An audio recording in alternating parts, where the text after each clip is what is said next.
Welcome, everybody, to week 14 of the Hot Route. Thursday, December 9th, 2021. Coming off a interesting main slate last week. Chalky, to say the least, in a lot of places. A lot of late value that kind of opened up with Minshew and others on Sunday morning. This sets up to be a completely different slate in itself with a lot of guys that are either on bye or playing in primetime games. I think it's going to be a lot more strategic type deal. Got a few injuries that we'll be talking about and getting into. We'll preview tonight's game just a little bit to kick it off, and then go through the main slate and call it a day. With me, as always, Mr. Ryan. How you doing this Thursday afternoon, your time? They're doing good. I feel the same way about the slate. It's kind of cool that there's not like last week there was like 15 running backs you could play all in good spots, and this week you got to be a lot more smart about it. So I look forward to breaking this one down. Yeah, there's definitely, and you had Jonathan Taylor, Cup, a lot more guys 8,000 and over. You do get Mahomes back on the slate, which always makes things somewhat a little bit tricky. But you have Brady. I think most people probably prefer him. We got some potential weather in a couple spots already to take a look at. Obviously, that was a major piece Monday Night Football, which was very close to being a very nice payday for me. Had some Davis, just didn't have enough in the right places. Outside of that, kind of nailed everything else. I mean, I was heavy on all the stuff you needed to be, very light on some of the quarterbacks. Didn't have hardly any Mac Jones. And I just think, sometimes I try to hype it up in the article and then even a little bit with the community, that because there's so many times that people over factor weather, and then people just get numb of it and they don't pay attention. I was like, this is not one of those games. Like it's going to be a major factor. I don't see any of that yet this week, but there are a couple spots where it could be a factor. If you want to join us right now, we got a big weekend ahead. A little bit of a break from college football. We'll have Army-Navy games Saturday. I'm sure Bobby will write something up for that. I'm sure he's enjoying his first week off of the fall. Then we'll kick it back up with bowl weeks next week. Tonight, Vikings-Steelers. Big money up there, whether you care about the teams or not. I think it's kind of a cool matchup. Not something we see a lot with those two teams. Both teams fighting for their life to get in the playoffs. Big UFC card on Saturday. Probably second biggest pots I've ever seen in UFC. I think 150K to first or 175K to first, and a great payout structure if you haven't seen it, because I think the total pot is like 700,000K. So it's very flat-ish for those kind of big fields. I love it. I think it's going to be a good card. And then Sunday we'll have a massive slate. Sunday Night Football, Monday Night Football, obviously getting a little bit of break from golf, but still a good time to come check out all the products, get familiar with yourself before golf kicks back up here in about 3.5 weeks. So as I mentioned, that includes a 7-day free trial. Use the code HOT, get 20% off. Rate and review us on iTunes. It goes a long way. I'll be doing some giveaways leading up to Christmas, probably mixing it with the big Christmas Day hoops, and then we'll have big football that weekend as well. So I'll do some giveaways up to that. I'll look for people that have rate and reviewed us, and then who have subscribed to us on YouTube and left comments in the section. And those will carry over to our big March as we turn the calendar and head towards Daytona and the Masters in the spring, the two big events to kick off the 2022 calendar. This week on the YouTube, leave in your comments. Even if you don't watch the videos, you're an audio guy, head over there, just click the button, like, subscribe, takes 2 seconds. Leaving a comment, you're in. They'll stay up there. I keep them in my bank when I go back to pull winners. Today, tell me your favorite underdog team of the week. What's a team that is an underdog to you on the main slate only, Sunday main slate, that you really like this week? Speaking of underdog, the link is in the description. Use the code GUP, get a free dollar for dollar match up to $100. The playoff best balls are back, 62% full right now. So if you sucked in the main best balls, if you didn't learn what best balls were until about a few weeks ago, now's your chance to get a little bit of action on that. It's good to get familiar with it when we have the big ones come out in May. It's $10 to enter, $50,000 pot. Nothing less. If you haven't ever done them, it gets you a little familiar with how the process works. Their app's great. And you get a free $100 if you want to put 100 in there today. They have the Thursday night Rumble tonight, and then they always have their Pick'em parlays, which pays up to 20x, and you can mix and match sports. So go check that out as well. I'll have my underdog picks on Cup with Gup a little bit later this afternoon, along with my Monkey Knife Fight picks for tonight's Thursday night showdown. Got an 11-game slate, kind of been what we've had lately. This is our final week of bye weeks. I kind of talked about it Monday, or maybe yesterday and Monday on the Cup with Gup pod. Hopefully your season longs adjusted correctly. I think a lot of people literally just realized, I got a lot of messages, not because of my group, but other groups, and the number one deal was Jonathan Taylor's on a bye, and there's so many people that did not adjust their season longs that this is the first round of their playoffs, and people are pissed. Did you guys have any of that issue? Do you do any season long anymore? I don't do many. I have been in one forever. I'm still in it. I got talked into a new one at my new country club here that I'm at, and so those are the only two I'm doing. But I've heard around a lot of people that didn't realize that the playoffs started. It wasn't that the playoffs started this week. They didn't care about that. They didn't realize that we still had bye weeks going into week 14.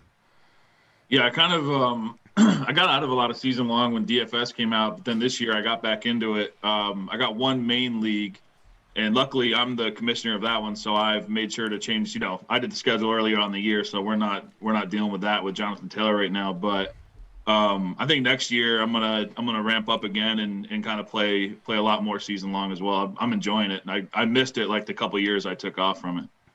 Yeah, I mean, I won't get too much more than I do now because I got to the point. Now, obviously, it was before DFS became huge, where I'd have 8, 9, 10, 12, I mean, tons of leagues, and you lose, like, you don't even know who to root for on Sunday, because you have so many scenarios. So I've enjoyed adding the one back this year. I may add one, or I may go try to play in one of those higher stake season-long deals that are out there.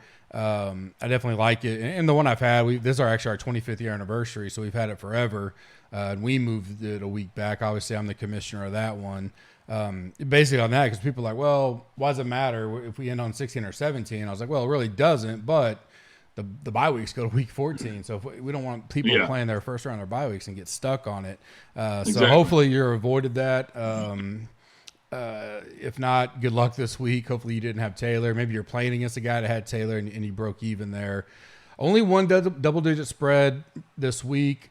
A lot of 7.5s, 8.5s, 9s. So there are some higher spreads, but Chargers at home laying 10 to the Giants was the only big spread.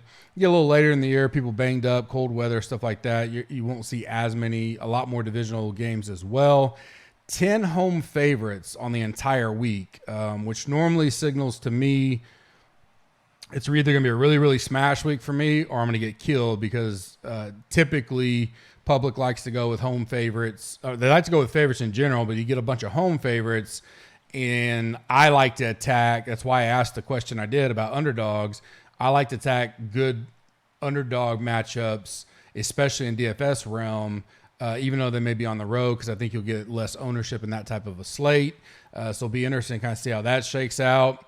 We'll go game by game here. Any initial thoughts for you on tonight's game before we kick into the main slate? I think it's going to be, obviously Thielen's out. Looks like Cook's going to try to go. I actually hope he's out because I think if he plays, I don't know how much I trust him. But then because Madison's already priced up correctly, it's going to make it hard to go either one of those. But now that could mean low ownership and you just take a luck. I don't trust Cook at all. So if he plays, I may play some Madison, assuming that people will jump off of him and I get leverage play. Could be. I'm kind of on the over. They're in a dome. I think Jefferson could eat. We obviously have hyped up Deontay Johnson all year. He did it again last week. Yeah, he did it last week. I didn't play enough of them. You talk about him every week, but even when they suck, he seems to get his. Yeah. But I also think you're going to get a lot. It's a very tight pool tonight. Both sides are very concentrated in their usage of what they go to. I mean, you can nail it down to a very few small amount of people with, Deontay Johnson, Claypool, Freiermuth, Harris, and then on the Viking side with Thielen out especially, the running back, we just don't know who that's going to be.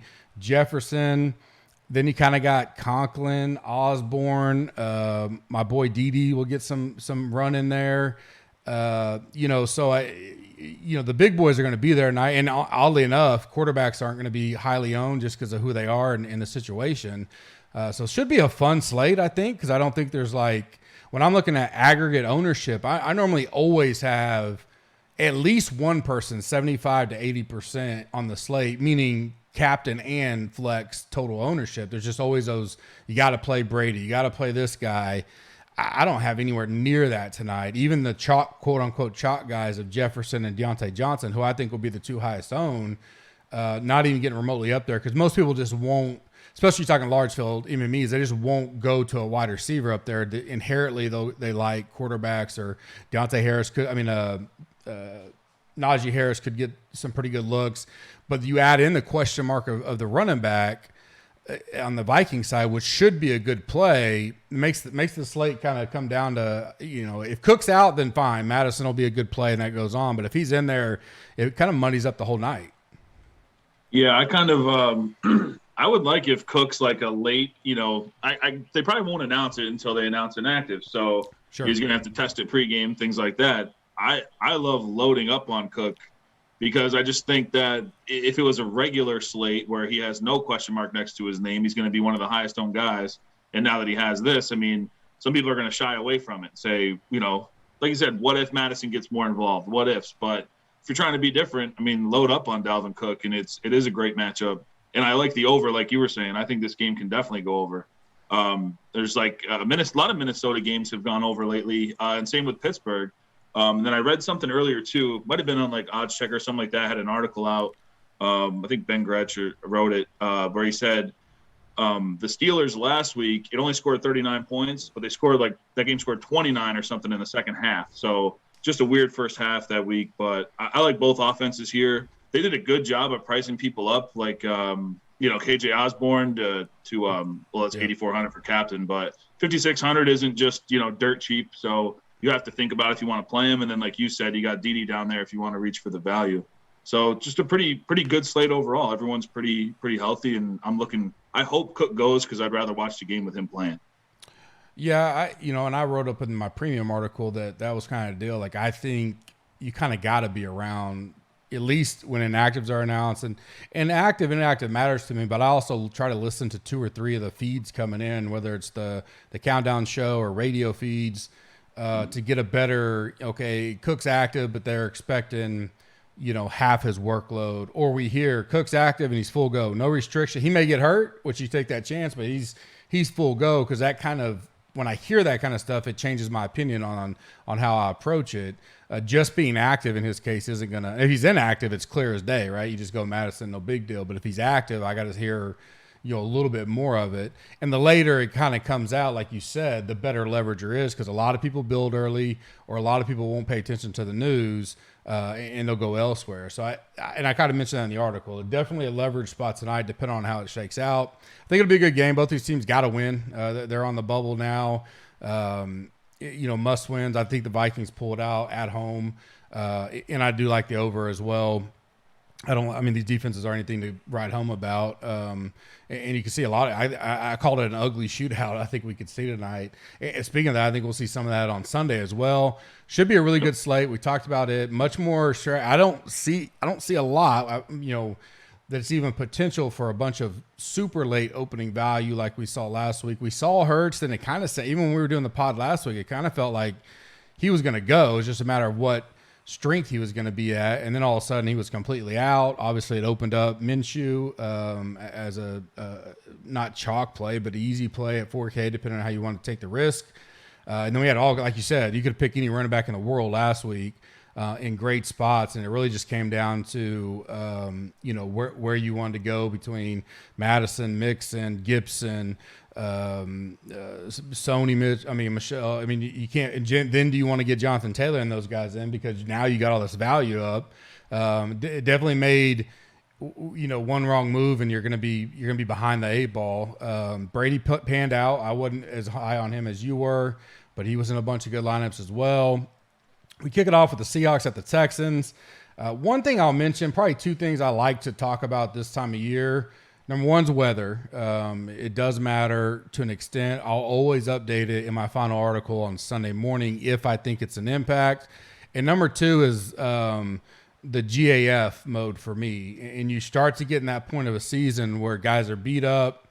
They're done. They're, a sore ankle that they may fight through when they're a playoff contention versus, they're 2-14 or something like that. And sometimes there's a lot of the injuries that you won't look at. It's not that they're starting running back or wide receiver, but it's, man, two of our old linemen are out now. We got our D tackle and our middle line. You see this depth running away from teams that are just done. They just don't give a fuck. And that matters. It matters in my handicapping. It matters in DFS because people are going to look at all the stars, and those are easy to find the deal. But you really got to start looking to your depth on teams. One I'll mention. I think they're on prime time. I don't know. I don't. Maybe they're on the slate, but like the Ravens. They're so banged up in the secondary. Humphrey being out, now you're starting to get to a third or fourth. Now they're still alive, so there's a balance there. They're going to be trying hard, but you get a team and these two teams, I don't think are playing for anything. I know the Seahawks, pulled off the upset last week. I still think they have less than a 5% chance to make the playoffs, but I do think those things matter when we're talking about it. This game in general, Texans are not very good. We know that. Seahawks go on the road off of a big win. They need to win. They got to basically win out and pray. One loss and they're done. I guess you could see some motivation. Texans are probably going to be down to Mills again at quarterback. I don't think this is a competitive game, which kind of makes me worry how much the Seahawks have to actually push, get up big early. Pete Carroll's going to run the ball if they're up big. Do you go anywhere in the passing games here and take a chance, or is it a skip? I mean, maybe in a tournament just because the matchup and needing to win and all that motivation, like we're saying, you could look at Wilson and the pass catchers, but they just, like you said, I don't know if they'll really need it here. I think their defense is going to put them in pretty good position all day. And then you got Collins, who might come back here. Even if he doesn't, I mean, you have a 3-man rotation in the backfield. I really just – and you can even count 4 or 5 running backs in this backfield because they keep Homer and those guys on to play special teams. So it's like I don't want to try and guess that. There's just way better places to go. Way better totals to target here. Like there's just not a lot of reason to look at this game. But I guess if you were trying to be different, you could stack these pass catchers and run it back with Cooks or something. He had a big game with Mills at quarterback when they got blown out before. So he just really takes one long catch to score a TD and he's on his way. So I don't know. I don't want to force that opinion upon anyone because this game sucks. Yeah, I'd be major MME leverage for me at best, mainly because of the coaching philosophy. I just don't trust Carroll if he gets up. And like you said, he's got backs for days. And if you miss on how they score, if you go heavy on Metcalf or whatever, and it's 2 rushing touchdowns, Wilson sneaks one in, and it's Lockett or something like that, like once they get up, he's just going to run and get out of there and get back home and try to focus on winning the division or getting into the playoffs with a tough division to wrap up the season. So I agree with you. Maybe some one-offs like a Cooks is at 5,700. He can always still wind up the Seahawks defense isn't great. He could get 10 catches, 100 and something yards, maybe not even a touchdown, but no one's even probably looking at that. So something like that I definitely is in mind, but nothing I'm looking high at. Dallas Cowboys at Washington, 26-22, 4-point road favorites. This is the first game with potential rain, wind. Keep an eye on it right now. I think there's stuff there, but nothing that kind of pulls me off anything. We do look to potentially have Dallas full go with the weapons for Dak finally. Their defense is getting healthier. I've talked about that before. I feel like the masses, at least what I've listened to early, is really everybody's on Washington in this game. And I think Dallas not only wins, but I think they kind of roll in this thing. I think Washington's at a sell high moment right now. I don't mind. I love Heineke. I think he's a gutsy player and have a lot of respect for him. But I think people are misjudging how much the Cowboys are missing in certain games. They've played bad, don't get me wrong, but they were missing a lot when you're talking about O-line, D-line at times, wide receivers, all that kind of stuff. So I'm high on the Cowboys, and if they're going to kind of go underlooked a little bit in the DFS, I'll certainly don't mind mix and match and stacking there. Gibson's getting all kinds of touches now. I certainly don't mind that either. I don't know where we're at on J.D. McKissick yet. Do we think he's still going to be out? But I think that matters. Where are you at in this game? Yeah, I'm with you. I think that the Cowboys can roll in this game. Just the matchup, like you said, having all 3 receivers healthy, good tight end. I did see that Pollard now was questionable. If he's out, I would love Zeke in this spot, taking all of that work too. That's really the only downfall of Zeke. I know he's not as efficient as Pollard. It's not even really close. But if Pollard's out, just those extra touches. I mean, Pollard sees a ton of work. So that would put Zeke even in, conversations for cash for me. So we'll have to track that one. But I love, Washington's 31st in pass yards allowed a game, 32nd in TDs allowed a game through the air, 31st in passer rating allowed. Like this is just a spot where Dak should be able to kind of pick them apart. They do not have anyone equipped back there to cover really even one of these receivers. So to have three of them out there, if he can make some good decisions, he should be able to eat them alive here. Yeah, and I could see, Josh Allen, Tom Brady, Mahomes, Herbert, all those guys easily being higher owned. And then you get some value plays. People still like Heineke because of the rushing. I think Taysom will get a lot of looks because we saw what he can do with his legs. He'll probably have to use that more, and it's the Jets, so we know that they're not very good on D. So I think you could get a very low on Dak, which would, and it would also tell me a very low on, when you start doing some stacks with the Cowboys, that, they're not going to be very high owned in a slate like this and a potential. I don't mind going there and being overweight on that. And that's taking my homer side out of it. I just think X's and O's type of deal, they should do well this week. McKissick didn't practice too. So, I like Gibson anyways for 6,000. I think it's more than fair. But if McKissick's out, he's just in an unreal role. I mean, he's touching the ball 25 to 30 times a game. So even if they get down, he's going to be the one out there catching the passes. He is an X-wide receiver, as we know. I mean, this is someone that I love, and I really don't understand why he's only 6,000 after having these big weeks. But I guess we'll take advantage of it while we can. Yeah, I do think the Pollard deal is important, so that's something we'll keep an eye on leading up to Sunday morning as well. Jaguars at Titans. Jaguars certainly not playing for anything right now. 17.25 at 26.25, so you got the Titans at about a 9-point favorite at home. Titans, been reeling a little bit. Still in the mix. They're still leading the division. They have the tiebreaker, beating the Colts twice, but they need Henry back sooner than later if they're going to do any kind of damage. I do think Julio makes it back this week, which will certainly help some, especially against a bad Jaguars team. I think the Titans get the win fairly easy here. Don't know how to approach. I mean, everybody talks about Foreman. I like the way Hillard ran when he was in there. I mean, ran hard. I don't know how many looks he gets. Very cheap spots here in general. I'd take Julio if he's back. Maybe this will probably be more of very light mini stack or some one-off pieces from this game. Where are you at here? Yeah, I agree with that.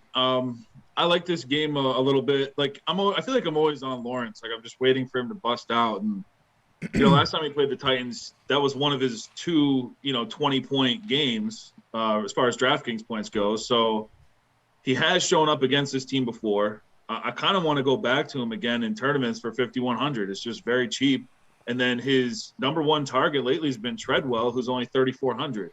So it just opens up so much. I don't know if it'll be needed to go down to Lawrence because, like you said, you got, all these – there's quarterbacks in the mid-fives that we'll get to that have, great matchups themselves and probably in a higher ceiling than Lawrence. And then if I'm looking at the run game for the Titans, I do like Foreman more than Hilliard. Hilliard did look great. And that big play is, what he's out there to do, but it's hard to see him taking another, 50, 60-yard draw to the house. Sure. Where Foreman's just getting, he had the 100-yard game, 20 carries. He had 19 carries, but still hit the 100-yard mark. I think he's got to be their preferred guy near the goal line. Even if McNichols is back, I think that McNichols would take away from Hilliard a little bit, and Foreman would just be the main man out there. And it's worth noting, like on my matchup prep sheet, last week, Sanders was ranked number 1. Now this week it's Foreman. So again, like they might not get all the carries, but that worked out for Sanders last week. Had 100 yards, scored 20 DK points. I just have a good feeling about Foreman this week.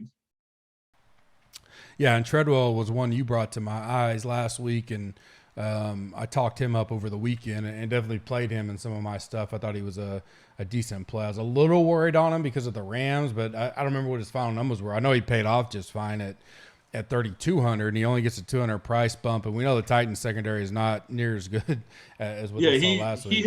He had like 10 or 11 DK points, so it wasn't terrible for that price. It opened up a lot of stuff. Yeah, and could be more important this week. I don't know, unless you go into an ugly game field right now. Again, it's only Thursday afternoon. I mean, there's not a lot of just sticking out massive value on the slate. Another divisional rival game, Raiders at Chiefs, 19.5 at 29. This line worries me because the Raiders have just had the Chiefs number. Even when they've lost, it's been very competitive games. They run a defense that has for whatever reason, I don't know, confused or whatever, Mahomes. And as much as the Chiefs have won, 4 of the 5 games they won, Mahomes has not been great as a quarterback. Whatever you want to look at, QBR, any of that kind of stuff. Defense is definitely surging for them, and I think that probably maintains at home against the Raiders. But I don't know how popular Kansas City is. I don't know if we're to the point yet. Let's see where I got them. I mean, I still got them fairly highly owned as a team. Yeah, they're third highest behind the Chargers, the Bucks, and then it'd be the Chiefs or me. So still fairly popular. I don't know if people are, they still have this, we talked about this a couple weeks ago, perception, reality. You see the Chiefs and your head goes to think back of last year when it was like, if you didn't have 3 Chiefs on your team on a Sunday, you were dead most of the time. I'm not there yet. This could be a good spot to fade. The Raiders continue to play well against them. And, they're still alive as much as anybody in the AFC. So, obviously Chiefs getting a little bit healthier, have looked a little bit better. I don't mind getting involved, but if it's going to be a popular deal, like I think there's other spots on the slate that I don't want to get into a chalky Chiefs deal this week. Yeah, and I like if everyone's going to go on the pass game, I actually really like both running backs in this game. I like Jacobs and I like CH. I mean, Jacobs has seen this crazy role now where he's on 9 targets and caught all 9 balls last week. And that's an extended period now where he's seeing a good amount of targets. That's the one reason why we never wanted to play him before. So now he's been a good, between the tackles runner and down, at the goal line, he's their man. Now he's going to catch all the passes too. And Waller didn't practice again. So if Waller's out, I love Jacobs for only 6,200. I'd play him in cash and feel comfortable about it. And then CEH, you still have Darrell Williams there stealing some carries and catches, but the Chief running backs dominated. Well, it was Darrell Williams last time, dominated the Raiders. He had 100 yards receiving. You can't really count on that, but he still had a great game everywhere. So I just like CEH. I like Jacobs. And if that's going to be different, then I like it even more. And then I just like Renfro still for 6,100. If Waller's going to be out, I like him at that price. If Waller's in, 6,100 is getting to where, Renfro, I don't know. I'd be kind of on the fence about it. Yeah, I believe that was a showdown game, a nighttime game, because I think it was I had a 5-figure night that night because of Williams. Because he caught that late touchdown in the end zone as well, a 30-yarder, and that really propelled some lineups. I have Jacobs as my number 4 ranked running back, Clyde as my 8 right now. So can't disagree there at all, especially at their prices, because the guys they're around are 7,400, 8,300, 7,900, 7,700, 7,300, and they're 61 and 62. And the only other one there, 2 currently, Gibson, who you already mentioned, and then I have Hasty there, assuming Mitchell's out, which he's, if Mitchell's out at 4K, Hasty's he would be the spot where people go to say. We'll get to that when we get to your very confusing boys that have hurt me on multiple occasions recently. A little bit later. But I agree. I think the big thing is Waller, because I do think the game plan, why we saw more of Jacobs, was Waller being out and he being the short, easy deal. I don't think it hurts Jacobs per se, especially at the price. I think he still gets his. I just think it boosts him even more with the Waller out. If Waller's in, I like Waller. I don't mind Waller and Kelsey. Do some double up tight ends, because I think if you go in this game, do something that other people aren't going to do, and a lot, unbeknownst to me, because it's paid off a lot at many times this year. The double tight ends works. I mean, we've seen it a lot this year. You're tight, because I've always had the rule, and you're getting a couple of the guys in that mix. But the last 3 years, I've had the rule that I treat Kelsey as a number 1 wide receiver. So if I'm playing him, I'm not looking at as double tight end. Now it's changed a little bit this year. He hadn't been as good, but we've had guy like Kettle last week. You could have used Kettle as considered him a number one wide receiver, especially with Debo out, and played. Yeah, I saw a lot of big lineups last week where Gronk lineups. And Kettle, yeah, exactly. And I had a ton of that, especially in the afternoon slate. I just didn't get the right pieces together to hit the big stuff. But I agree with you there. I think it's a good game to get some involvement in. I think we do need to get the news on Waller. I did full fade Moreau last week. He was a one guy that I kept thinking everybody was talking about him in every sequence, and it worked to an extent because he was high owned and he only got like 4 points. But maybe it's a week to go back there if Waller's out because people got burned on him last week at the cheap. What was he, 20-something hundred last week or whatever? He's 27 and now he's 4. So that was one thing I was going to say too. I kind of like that, sneaky move if Waller's out, go back to Moreau. He can do it. I mean, he's done it in the past. He had 6 for 60 and a TD the last time he started. So no one's going back there now. I mean, everybody's off of him this week. They're not going to. Yeah, exactly. So this is the best time to do it. Yeah. Saints at Jets, two teams that this is not one that'll make one of the main TVs on Sunday. I can assure you that. 24-19, Saints are 5-point road favorites. Jets are scrappy, not as scrappy as the Lions. I was on the Lions last week. I was actually on the Jets. It looked like they were going to be in that game. And then Philly just kind of really the second half dominated and kicked field goals for like 6 drives in a row. It felt like they always had the ball in the second half, and they ended kicking a field goal every single drive and got the 12 points. I think they won 33-19 or something like that, so didn't get the cover there. But the Taysom Hill injury, it is what it is. I haven't heard anything that he's not going to play. Didn't they play Thursday night last week? That's correct. Yeah, and he practiced in full yesterday. So he's going to wind up having a full 10 days to get it doesn't sound like there's even a question that he'll be there.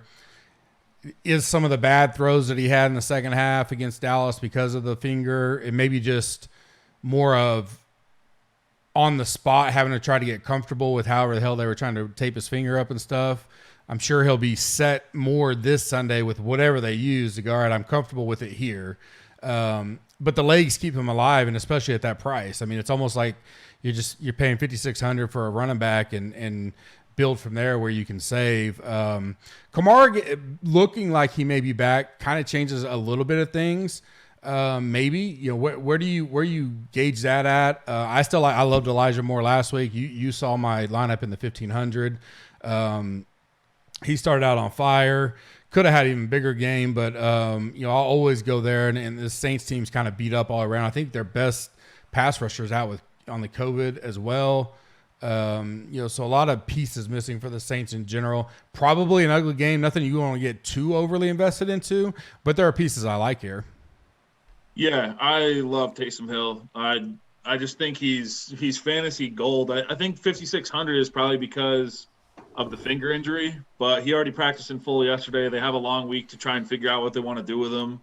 Kamara is back, and I think one way to get different, and I don't mind playing Hill and Kamara together. So I don't think many people do it all because they think, they'll take away from one another.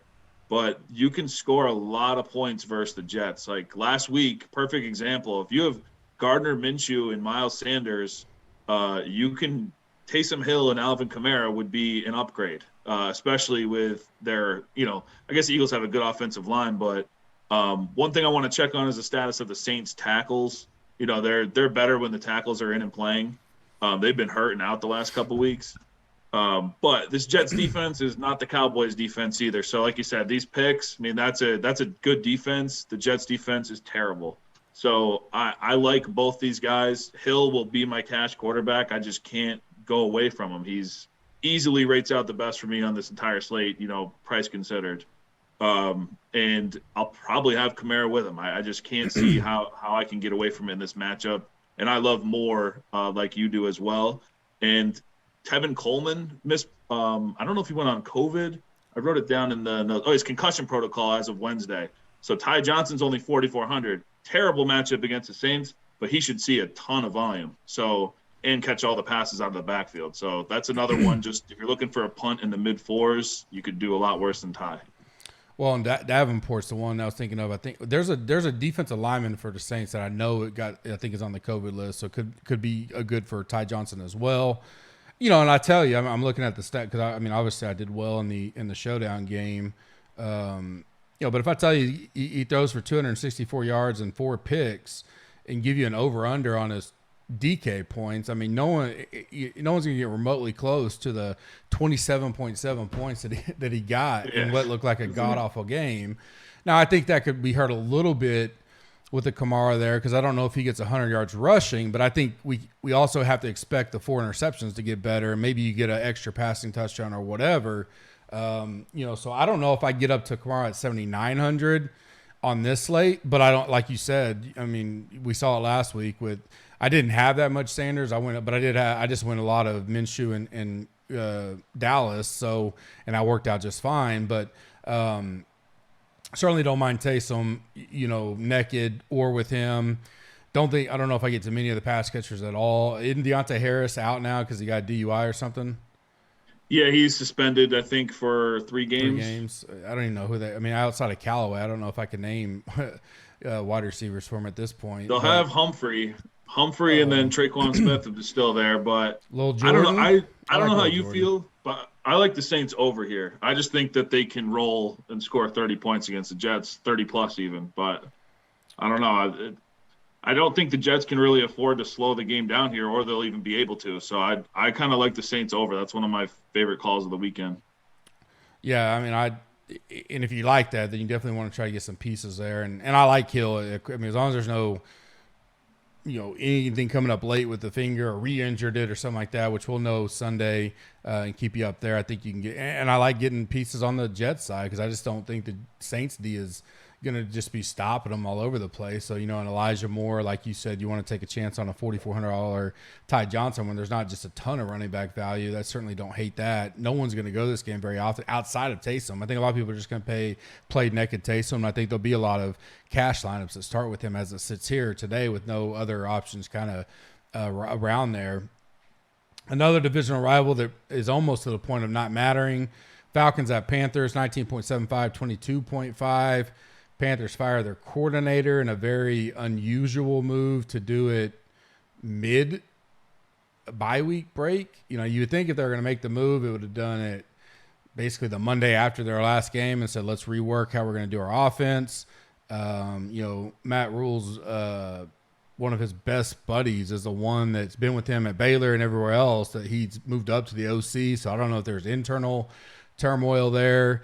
I don't know any of it because, for Brady, you would have thought he'd have been in the mix for some of these college jobs if he was going to bounce. Odd situation there. I don't like the quarterbacks in general between whether it's Cam or whether it's whatever, but the Falcons D has been, they just given up a lot of points. Russell Gage is looking like he's coming alive a little bit. Pitts is hit or miss. Not a lot I like in this game in general. I could see it being a very ugly game, low scoring-ish, 21-20 type. May pick a piece or two out, but there's not a lot here I like when we're talking tournaments. Yeah, I mean, I fucking hate recommending Cam Newton because I just think he's terrible. But as bad as he is, the Falcons' defense is even worse. So it's this is a great spot at home, even with a new play calling or whatever. I mean, no CMC. It's going to be Cam Newton's offense. So, maybe that gives them a few more carries. But all these receivers should be open against the Falcons. If he can get them the ball, they can move and score some points here. I want to avoid the backfield. I think Abdullah will take a lot of the work there. And so with that split, I'm not really interested. And really, you want to attack the Falcons through the air. I know that's Cam Newton's weakness, but he did connect with DJ Moore at home. This is just a much different scenario. We called him sucking bad against the Dolphins. All they do is blitz and put pressure on you. That's his nightmare. The Falcons are dead last in QB pressures. So, I mean, if there's any time for him to complete a few passes, it's here. So I agree. I mean, he's a pivot off of Taysom Hill if Taysom Hill is going to suck up all the ownership. So I like Cam Newton, or like I said, Lawrence, if we're going below Hill looking for, a tournament flyer. And then obviously Cam can run a few TDs in if they get down there. Yeah, I have a few teams that are actually either in first, second, or third in best ball where I have, because I was high on Chuba in the best balls, banking on a potential CMC injury, which that's obviously happened, but I didn't obviously bank. I don't even know if Abdullah was on the team preseason, but that coming alive kind of sucks for me. I hope Chuba kind of, if he's going to have a good breakout type game, it would be here. Like if you can't do it against Atlanta at home, then he's probably not going to do it. I think he started last time against them and had like 80 or 90 yards rushing in a TD. Right. So you can do it here. Yeah, I don't mind him necessarily. Maybe tournaments. I'm gonna more cheer that on for the best ball section. And I think, I mean, depending on how desperate you are in your season long, he certainly could be viable if you're struggling to find some running backs this week. But the Abdullah, it looks like he's going to get some piece of the action, so you got to be aware of that. Next game, again, like the nice thing about this slate is you're going to have about, probably 4, maybe 5-ish of these games in Bobby Burger's words would be almost big red X's. And this is one of them. Ravens at Browns, 19.75 at 22.25. I don't get why Cleveland's favored, outside of you're just starting to get the cluster injury factor for Baltimore with, just banged up all over the place. And you just keep getting down in level of talent when you do that. But I don't know how healthy Baker gets with 2 weeks off, right? The bye week, he gets to rest. It's kind of the unknown. I'm not willing to bank on it. If I was going to bet it, I'd go the Ravens side. But because of all that unknown, I think Lamar can break any slate still at any point, especially with his legs. He's not going to be owned at 7,400. I may look at him. Certainly his favorite target or most reliable target that he likes to go to is kind of turned into Mark Andrews. He just hadn't got Bateman and Hollywood consistently involved. He hadn't looked sharp in the pocket. I don't know if that changes. But a lot of unknowns here where it just makes me, almost a pass on this game in general, maybe pick a spot or two to get to. Yeah, I totally agree. I just think it's going to be a very ugly game, slow pace too. So for our fantasy purposes, how many opportunities can the guys really get if they're playing this slow? The one player that stood out to me that I like to go to is Mark Andrews, because he's got a ceiling like these other high-priced tight ends, but he's the lowest price of all of them at 5,900. So we've seen him have 100-yard, even multiple TD games before. I don't know if that'll be this one, but he has shown it in the past where kind of Lamar just locks in on him and he gets 10 targets. He's been seeing a ton of targets lately, like between 8 and 9 a game. So I don't know. He'd be like my one piece I'd play just to be a little different at tight end. But overall, I just think these two teams are going to run into each other and just be a very low-scoring game. Especially if Hunt's back. Isn't there a chance that he's going to be back on the field this week? Yeah. Yeah, so that's back, like if they're running 3 running backs, because even Johnson played when Hunt was back. So it's like I just don't like the splits in the backfield. And, yeah, just a boring game.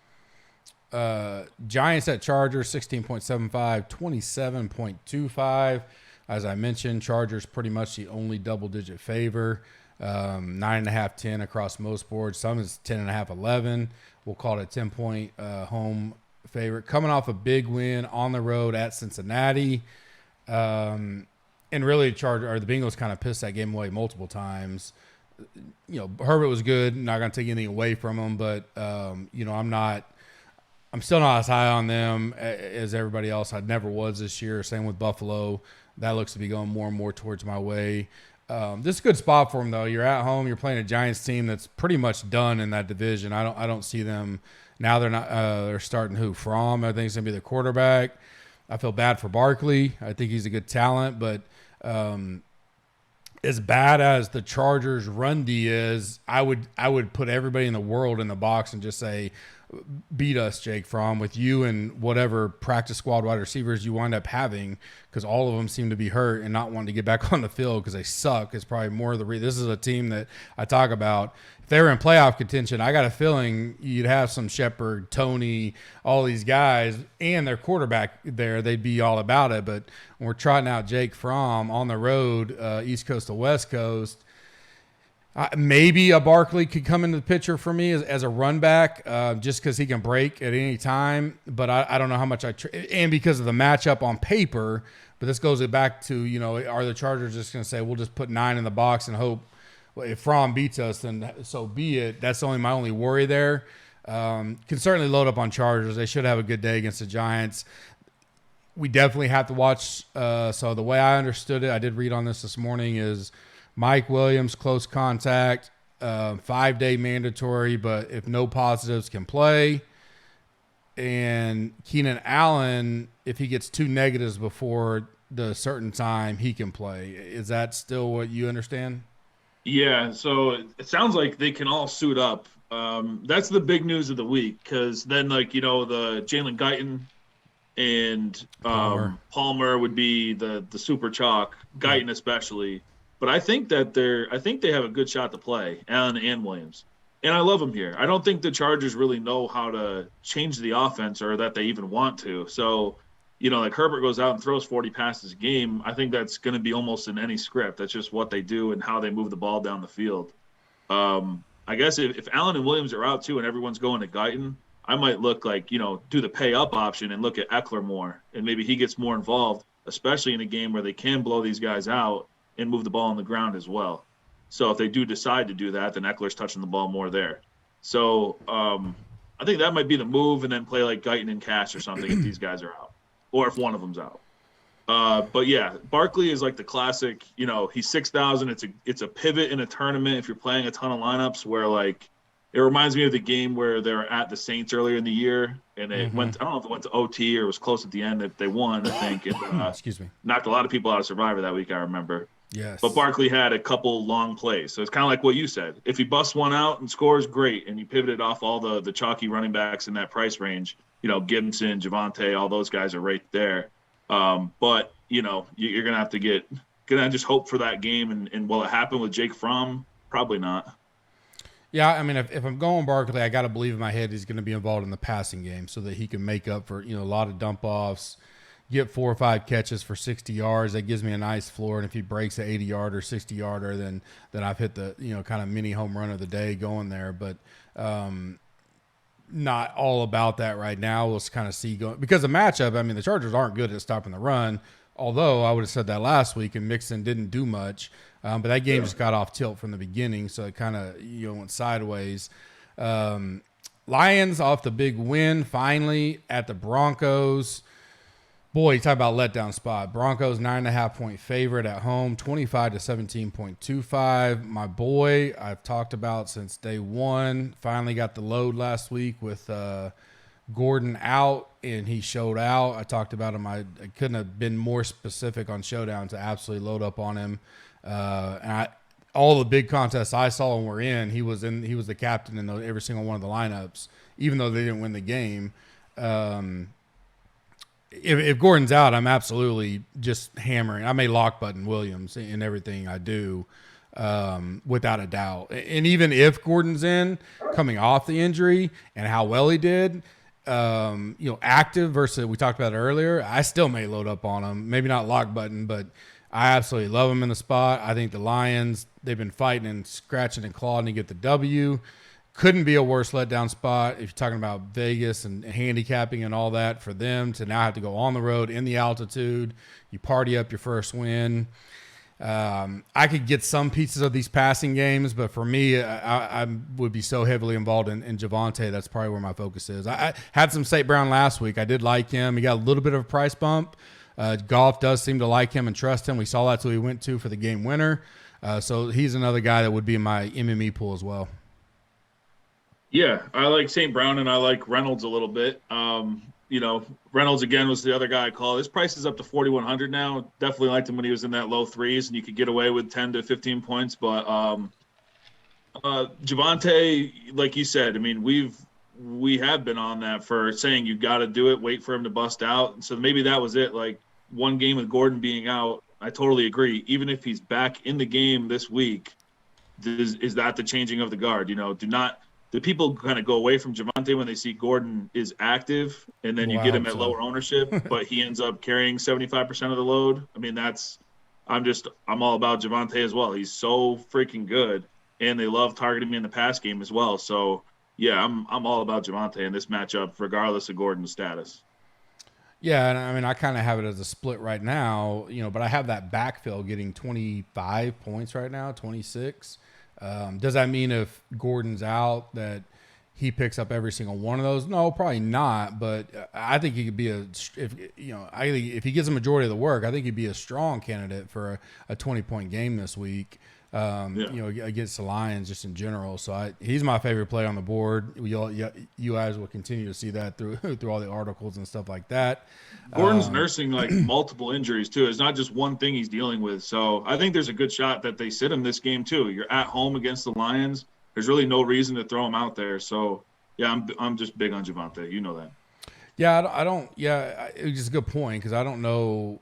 Right, and that's why I almost hope that he becomes active because I think they may potentially could say, "Hey, we're going to make you active because we can," and it's more of one of those emergency situations we've talked about. Yeah.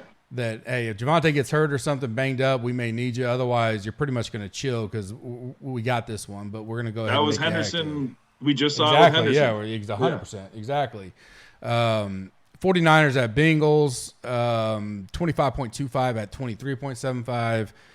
You talk about I may be the biggest fish in the world, but I, for the life of me, can't. The only reason why I can figure the 49ers are favored on the road right here, West Coast to East Coast, after looking like dog shit last week and costing me in several spots outside of Kittle,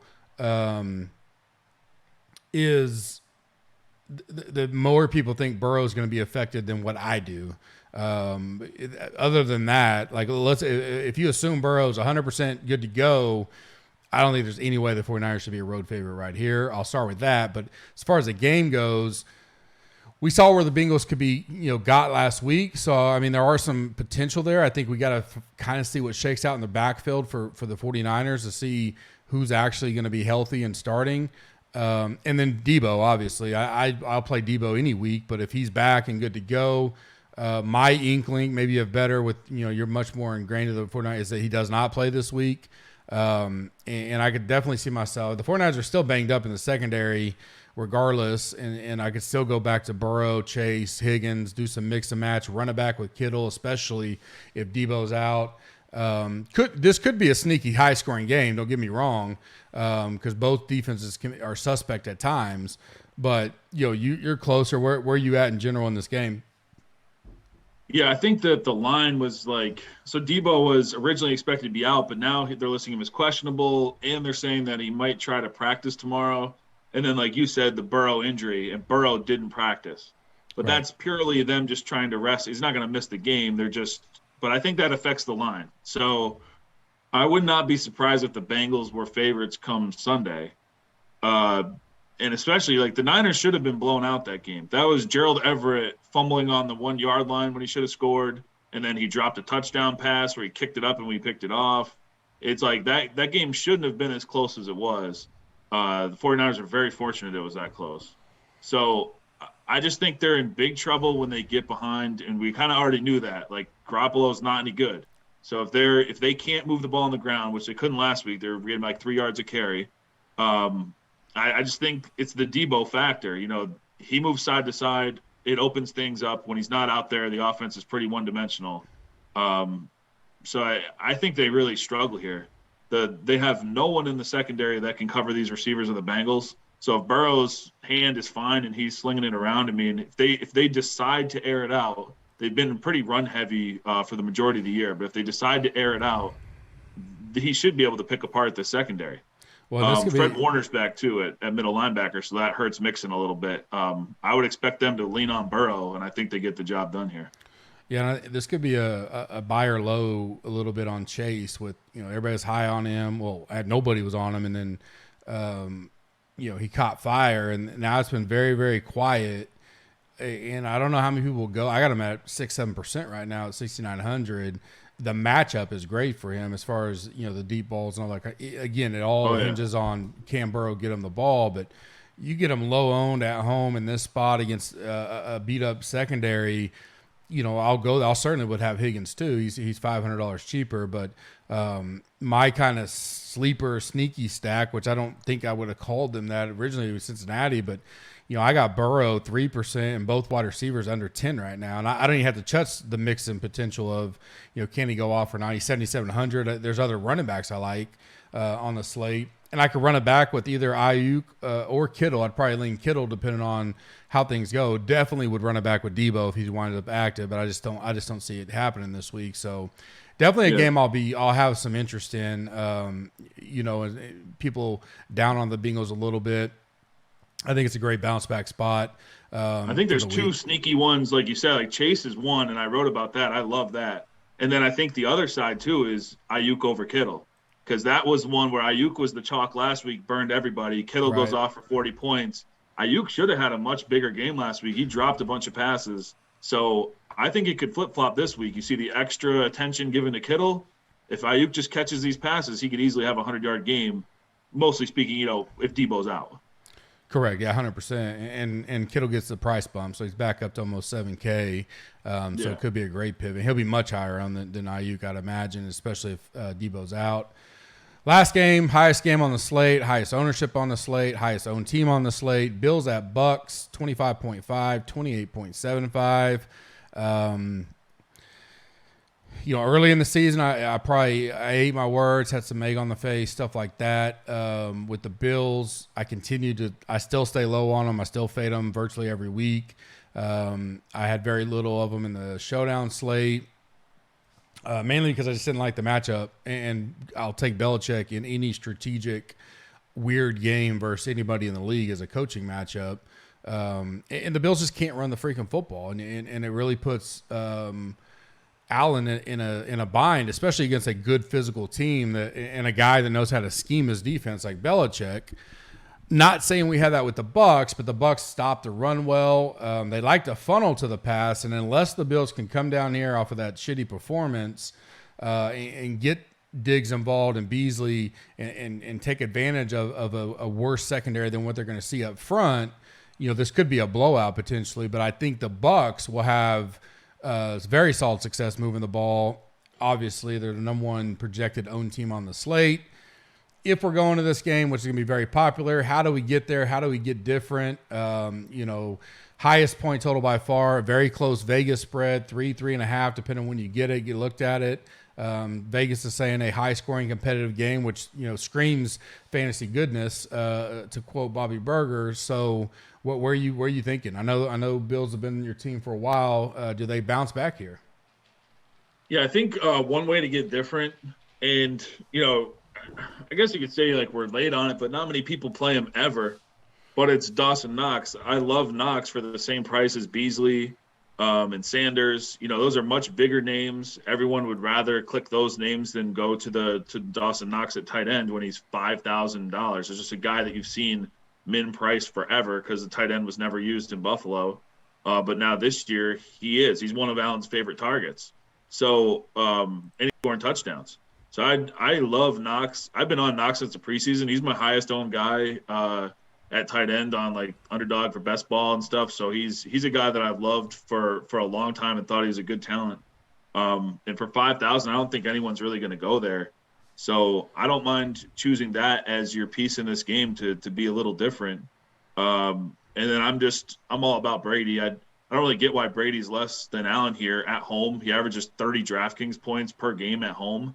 I thought he'd be the highest priced quarterback on the slate, and he's not. I know it's that Allen rushing ability, I guess, which gives him a little boost, but Brady's just been rock fucking solid all year. So you can play Fournette with Brady. That's another way to get different. People don't like playing the running back with the quarterback, but look at how many games those two have dominated once Fournette took over the backfield.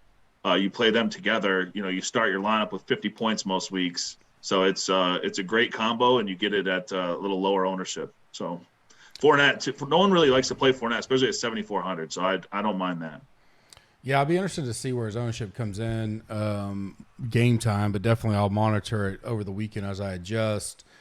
Because you're right, he's never been that kind of looked at as the RB1, but he clearly is now. And now it's almost to the point of like, all right, is everybody going to jump there against Buffalo after we just saw New England run all over Buffalo? Different scenario, but we also saw the Colts run all over them. I mean, they've been ran on plenty, so you would think Fournette would have a pretty good game, and Brady's going to get his. I just think if you go – and great point about Knox. Like Monday night I talked about it for the showdown. Like I would say 80% of my lineups that I did go Allen, even though I was kind of light on him, I had Knox in there, because thinking not going to be much touchdowns, but if there is one or two, maybe it's Knox, and you kind of get that doubled up type effect when everybody's going to go Diggs or Beasley was going to be targeted because he's a short catcher in that win they played in. So I like that call as well. Yeah, I mean, this is just like any game I talk about. If you go that route on this slate, you got 11 games. You better be different or your one-offs. Some of these low price or low-owned guys we've talked about, Higgins, those kind of guys that can make you different in a chalky build, because virtually any way you go with Tampa is going to be somewhat chalky. And like I got Knox 3% right now, so even within that game, you may run it back with Knox, and that'd be the way to be different. So I certainly don't. And you could go Gronk and Knox, right? Gronk, I think each week's going to continue to get more and more involved. Got a price bump this week, but still not horrible, $6K. So a double tight end, another way to be different if you're loading up on this game in my eyes. As I mentioned, Monkey Knife Fight, they have their dollar for dollar match up to $100. Knockout Kings is back Saturday. Huge UFC card, like I mentioned. You pick 3 fighters you think that'll win by KO or TKO. They have a jackpot that rolls over each week. If it's not, if you are part of the 3, you share the jackpot plus whatever you bet and win. You can read Tommy's right up there. Or be in the Slack, the GC Warrior Room, try to figure out, who you think's going to have the best knockout rates. So, I think that's a good thing for us to get involved in. I'll have my Thursday night football picks out a little bit later. I'll release the Cup with Gup after this afternoon, and I'll do my main slate NFL on the coin flip either later today or in the morning. No college football this week. They may have an Arby Navy little slate on either Monkey Knife Fight or Underdog. If they do, I'll take a look at that, but I'll release all that other stuff on those pods. Any final words for you before we wrap up week 14? No, same as usual. Just make sure you check everything Saturday morning, Sunday morning. We'll have all the updates, all the injuries. The Cream article will be all updated, all the cash guys. So just make sure you check it out Sunday morning. Yeah, no college football pod this week. Bobby gets a little rest after his grind. He will be covering college football. Most of it will be the premium stuff, so he'll write up the articles. Everybody will be in the Warrior Room talking about it, especially as we get these games that happen during the day. Biggest thing there, and I haven't even released a college football bet yet, just because each year it gets worse and worse with opt-outs and who's going to play, who's not going to play, stuff like that. It's hard to, the playoffs you can kind of project because most of those guys obviously are going to play, but some of these mid-level bowls, Ohio State's a big one. Are their stud wide receivers going to play? Massive difference whether they play or not. So hard to get on the betting side until we get closer to the games, but we'll certainly have the DFS side covered. I think he'll do a pod or two for I think there's 2 big slates, like 7-8 game slates throughout the whole deal. So I'll tip you off on that if he's going to do some of that.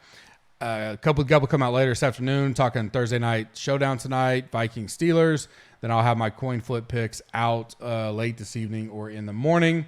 We will be back. I'll be back Monday, recapping all the week. Look ahead for next week. As I mentioned, you can use HOT, get 20% off, includes a 7-day trial. Golf will be back in about 3.5 weeks. Come check us out. You can get familiar with the tools. Check out all the NFL stuff, college football. I'm sure we will be printing money as usual for DFS-wise. And then the big UFC card on Saturday with NBA going on daily as well. I will see you guys later on today. Have a good Thursday and good luck tonight.